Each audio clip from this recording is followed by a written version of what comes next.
J'ai défini l'onction comme une capacité surnaturelle que Dieu a déversée sur l'homme ou la femme qu'il a mise à part.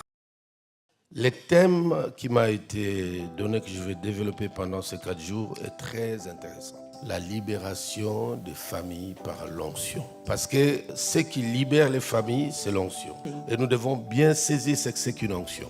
Par la révélation divine, j'ai 4 définitions que Dieu m'a données sur l'onction. J'ai défini l'onction numéro 1 comme une capacité surnaturelle que Dieu a déversée sur l'homme ou la femme qu'il a mise à part pour qu'il soit capable de faire des choses que ses frères ne peuvent pas faire. Cela veut dire que tout bon prédicateur n'est pas forcément un ouin.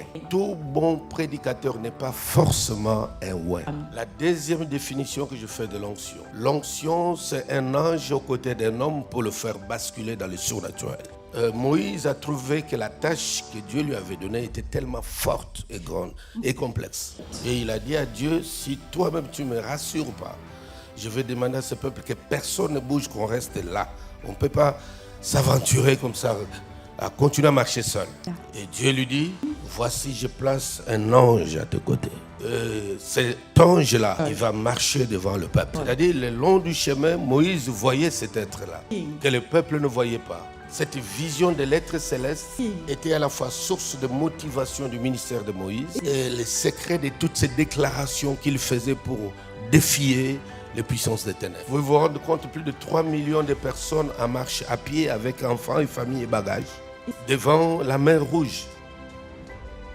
Les gens en train de trembler de peur, la peur des Égyptiens, la peur de la mer. Un homme se lève comme ça en bégayant. Et les Égyptiens que vous voyez ici, vous ne les verrez pas. Il n'a pas dit que ainsi dit l'Éternel. Il a juste parlé. Et Dieu est rentré dans les paroles de l'homme. Et les paroles de l'homme est devenues les paroles de Dieu. Et il a fait disparaître les Égyptiens exactement comme Moïse l'avait dit. Donc l'onction est un ange aux côtés d'un homme mis à part. La troisième définition que je donne de l'onction. L'onction, c'est une investiture qui, quand un parti a gagné les élections, avant que celui qui sera Premier ministre, tout le monde le connaît, il doit passer d'abord par l'investiture avant d'entrer en fonction. Et Christ a dit, l'Esprit du Seigneur est sur moi, il m'a oint pour. Je rentre dans la 4e définition. L'onction, c'est Dieu dans l'homme avec excédence. Et quand il y a beaucoup plus du divin dans l'homme, la frontière entre Dieu et l'homme devient trop petite. Et l'homme commence à dégager les divinités tout autour de lui. Son corps engage des vibrations spirituelles. Même les micros que je tiens là, je peux te le donner, tu le touches, tu es guéri. Tu peux t'asseoir sous la chaise où j'étais assis et les choses peuvent se passer directement surnaturelles.